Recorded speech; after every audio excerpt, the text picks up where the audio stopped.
सर्वांना जय जिनेंद्र. सर्वांना जय जिनेंद्र. सर्वांनी शांत राहून घ्या. बाहेर जे कोणी आहेत आतमध्ये या. बाहेर अंकुश भैया या, मामा सगळ्यांनी आतमध्ये या.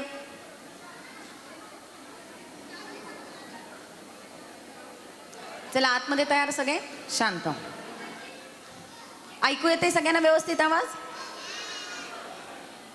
आवाज ऐकू येतोय सगळ्यांना शेवटपर्यंत? रसिका ओके. सर्वांनी थोडं शांत राहून घ्या. लहान मुलांनी राम रावण युद्ध आहे, एन्जॉय करा, पण गोंधळ घालू नका प्लीज. ज्यांची मुलं आहेत प्लीज थोड्या वेळासाठी सांभाळा. नंतर येऊन नाटक होतोपर्यंत सांभाळा, मग काही करा. मैत्री ग्रुप आज आपल्या समोर घेऊन येत आहे श्री राम आणि और रावण की अनसुनी कहानियाँ. राम आणि रावण हे सगळ्यांनाच माहिती आहे, पण जैन धर्माप्रमाणे राम आणि रावणाच्या काय आहेत स्टोरीज हे आम्ही सांगतोय. पण त्या सांगताना प्रत्येक गोष्टी आम्ही शास्त्राप्रमाणेच घेतलेल्या आहे, पण दाखवताना बऱ्याचशा गोष्टी आम्हाला चेंज कराव्या लागलेल्या आहेत. कारण प्रत्येक गोष्ट आपण दाखवू शकत नाही, त्याच्यात थोडंफार चेंजेस आहेत, त्याच्यामुळं शास्त्राशी निगडीत नाही. त्यामुळं बरेचसे चेंजेस दिसतील, कारण तुमचा अभ्यास झालेला आहे शास्त्राची, तुम्हाला सगळ्या स्टोरीज माहिती आहेत, त्यामुळे त्या चुका तुमच्या लक्षात येतील. म्हणून आम्ही आधीच सांगतो की शास्त्राप्रमाणे आम्ही स्टोरीज घेतल्यात, पण त्याला दाखवायचं स्वरूप आमचं वेगळं आहे. तेव्हा जरी काही आमच्याकडून चूक झाली तरी आम्हाला माफ करा. एक प्रयत्न आहे जैन धर्माप्रमाणे राम आणि रावण काय आहे हा सांगण्याचा. शांत राहून सगळ्यांनी सहकार्य करा. डायलॉग मोठे मोठे आहेत. येस मामा. फक्त मुलांची काळजी घ्या, मागे फार मुलं गोंधळ घालतात. थोडं मुलांना सांभाळा. काय होतं डायलॉग बोलताना खालचं जरा डिस्ट्रॅक्शन झालं, आमचंही लक्ष तिकडं जातं आणि पुढचा डायलॉग विसरला जातो. मागे कोण आहे? मागे थोडं शांत राहून घ्या. मागे फक्त एक तास सगळ्यांनी शांत राहा, म्हणजे नाटक आम्ही काय दाखवतो हेही तुम्हाला कळेल. धर्माचाही अभ्यास होईल. धर्मासाठी तरी 1 तास शांत राहावा. चला कार्यक्रमाची सुरुवात करूयात. आणि कार्यक्रमाच्या सुरुवातीला नमोकार मंत्राने आपण ही सुरुवात करूयात. तर नमोकार मंत्र म्हणण्यासाठी मी नंदा यांना स्टेजवर यांची विनंती करते.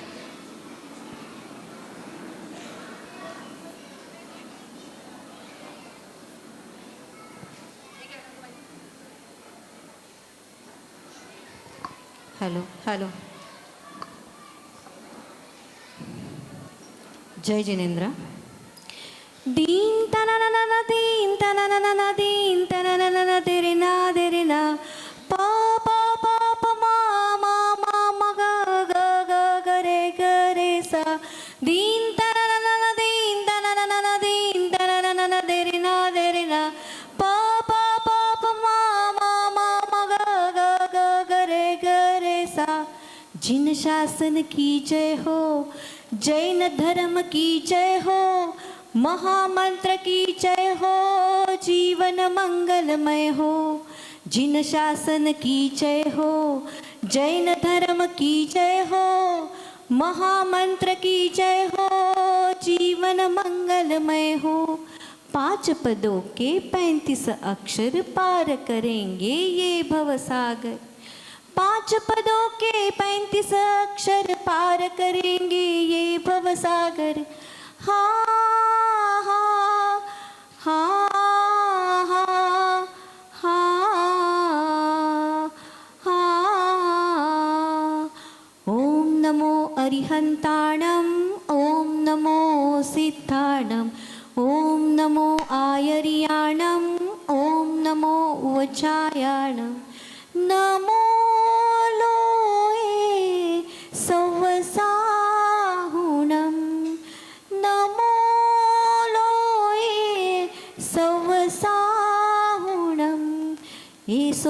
पंचनमुक्कारो सौवप्पावप्पणासनो एसो पंचनमुक्कारो सौवप्पावप्पणासनो मङ्गलानञ्च सव्वेसी परमं हवै मङ्गलं परमं हवै मङ्गलं परमं हवै मङ्गलं.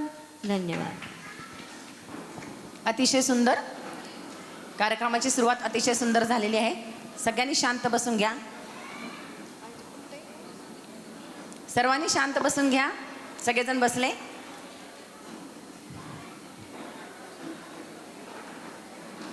चला, मागे सगळे शांत झाले. या नाटकाचं पूर्ण सूत्रसंचालन मोनिका कोठारी करणार आहे. प्रत्येक वेळोवेळी ती आपल्याला काय चालू आहे, काय सीन, नरेशन जे आहे ते मोनिका कोठारी करणार आहे.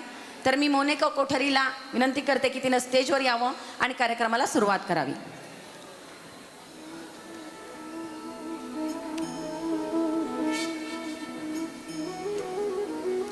सर्वांना जय जिनेंद्र.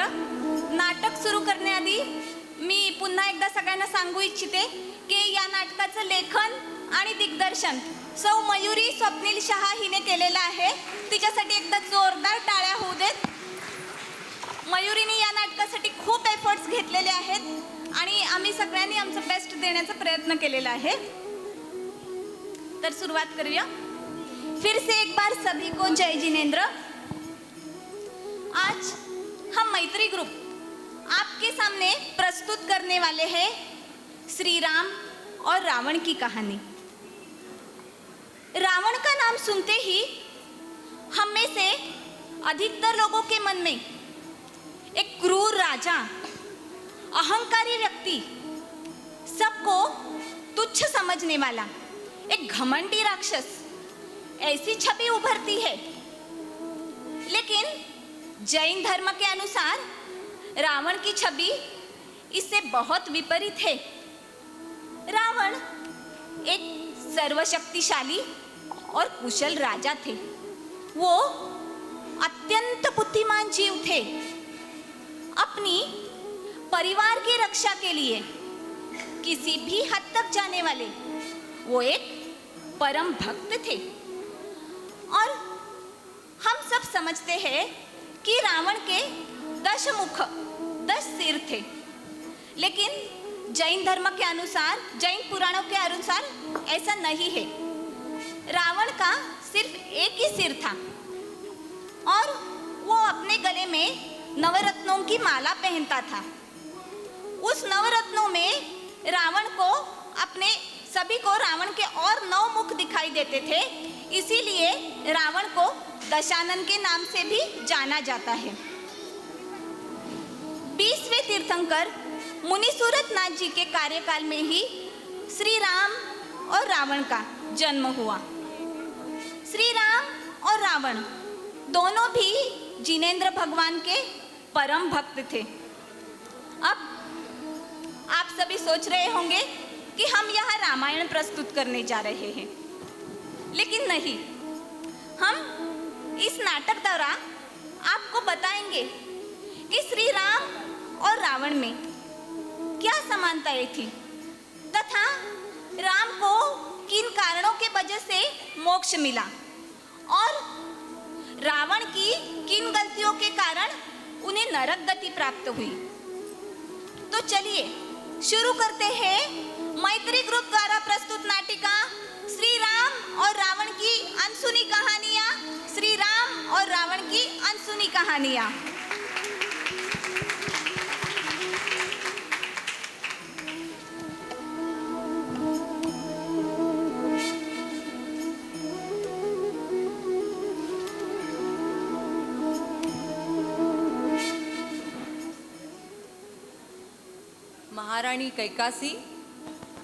महारानी कैकासी, क्या कर रही हो आप? कुछ नहीं रानी, ऐसे ही टहल रही थी. चलिए आज मैं अपने हाथों से आपका श्रृंगार करती हूँ.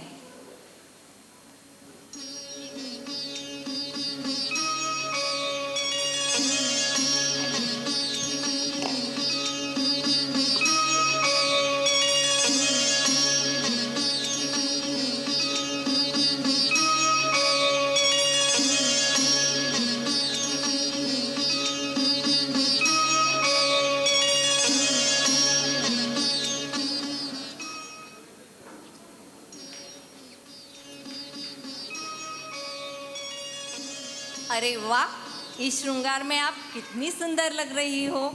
क्या आप आपको दर्पण में अपना मुख देखना पसंद करोगी? दर्पण में कदापि नहीं। मुझे मेरा श्रृंगार, मेरा मुख जो वीरों की शान है, जिसकी चमक दर्पण से भी गहरी है, ऐसे चमचमाती तलवार में मुझे मेरा मुख देखना है। क्या तलवार में? जी हाँ, बिल्कुल तलवार में मुझे मेरा मुख देखना है। इसका मतलब रानी, आपको जो भी पुत्र होगा वो बहुत ही पराक्रमी, शक्तिशाली और बुद्धिमान होगा, जो निडर होकर सारी सृष्टि पे राज करेगा। राज? जी हाँ, बिल्कुल ऐसा ही होगा मेरा पुत्र। अहो भाग्य रानी, अहो भाग्य। अहो भाग्य रानी, अहो भाग्य रानी, अहो भाग्य।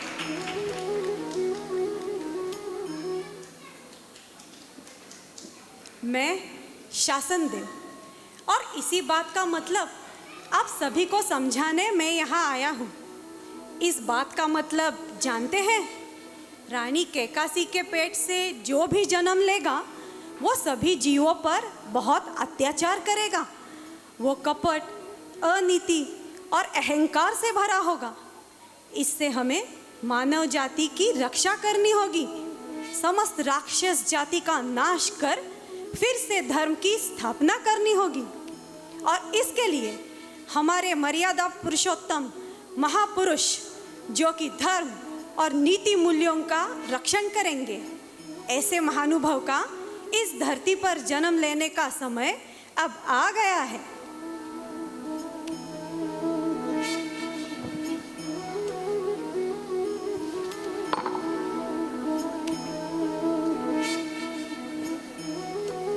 मैं हूँ अयोध्या नगरी का राजा, राजा दशरथ। आज मेरे पास सब कुछ है, धन है, दौलत है, लक्ष्मी की गंगा बहती है, लेकिन भगवान ने मुझे एक दुख दिया है, जिसके आगे ये वैभव, ये सुख संपत्ति किसी काम की नहीं है, कुछ भी नहीं है। मेरे पास सब कुछ है, लेकिन पुत्र नहीं है। मैं ऐसा क्या करूं जिससे मुझे पुत्र की प्राप्ति हो जाए? हाँ, मुझे वशिष्ठ मुनि से इसके बारे में सलाह लेनी पड़ेगी। मैं अभी वशिष्ठ मुनि के पास जाता हूँ और उनसे सलाह देता हूँ।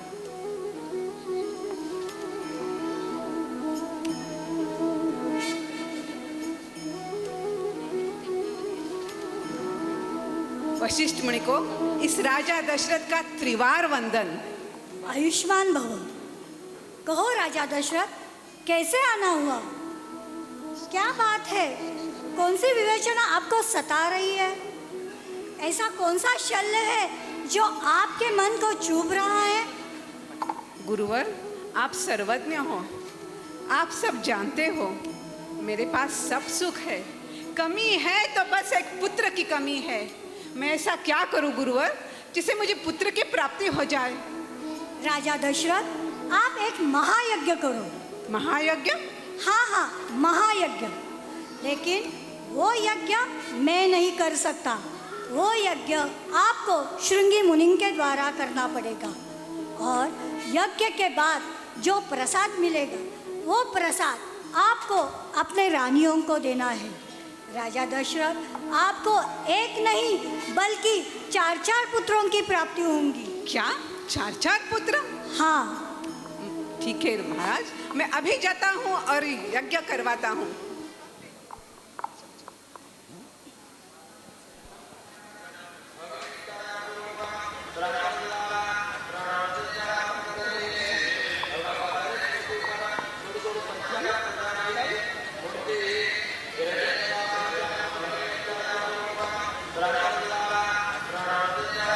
जैसा कि हम सभी देख रहे हैं, यहाँ पे यज्ञ संपन्न हो रहा है। स्वयं श्रृंगी मुनि यहाँ यज्ञ के लिए पधारे हैं। यज्ञ अत्यंत भक्तिभाव से हो रहा है, और इस यज्ञ के प्रसाद रूप जो खीर मिली, उसे महाराज दशरथ ने अपनी सभी रानियों को खिलाया। कुछ समय बाद यज्ञ के फलस्वरूप महाराज दशरथ को 4 पुत्र रत्नों की प्राप्ति हो गई।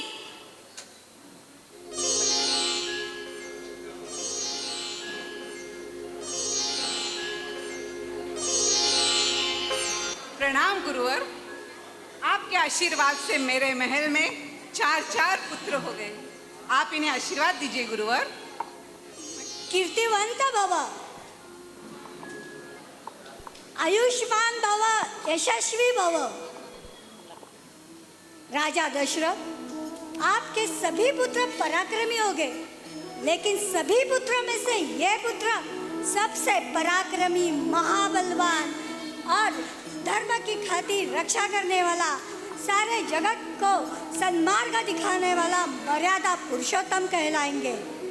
आज नवमी के दिन इनका जन्म हुआ है, इसलिए आज से ये नवमी राम नवमी कहलाएंगी और ये मर्यादा पुरुषोत्तम श्री राम के नाम से जाने जाएंगे।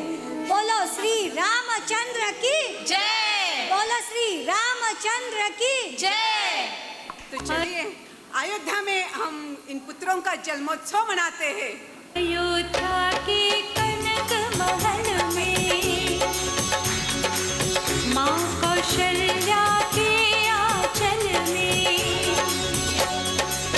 अयोध्या के कनक महल में माँ कौशल्या के आंचल में जन्म लिया मेरे राम जीत हो।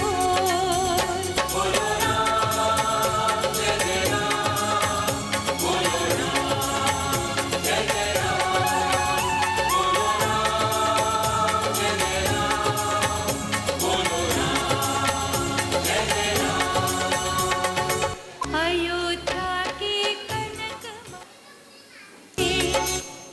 श्री राम के जन्म से पूरी अयोध्या नगरी खुशी से झूम रही थी। इसी तरह काल आगे बढ़ता गया। श्री राम और रावण दोनों भी अनेक विद्याओं में पारंगत हो गए और एक उचित समय में श्री राम का सीता के साथ और रावण का मंदोदरी के साथ विवाह हो गया। श्री राम और रावण दोनों भी जिनेंद्र भगवान के परम भक्त थे। श्री राम के बारे में क्या कहे? श्री राम तो मर्यादा पुरुषोत्तम, वीतरागी, धैर्यवान तथा नीतिवान थे। श्री राम में तो स्वयं भगवान की आत्मा वास करती थी। वो मुनि सूरतनाथ भगवान के परम भक्त थे। जब देशभूषण कुलभूषण महाराज पर राक्षसों ने उपसर्ग किया तो वो उपसर्ग भी श्री राम ने ही दूर किया था। श्री राम नित्य रूप से जिनेंद्र भगवान की पूजा अर्चा करते थे। आज भी हम देख रहे हैं अयोध्या नगरी में श्री राम, सीता मैया और अनुज लक्ष्मण तीनों भी जिनेंद्र भगवान की अर्चना में कितने तल्लीन हो गए हैं।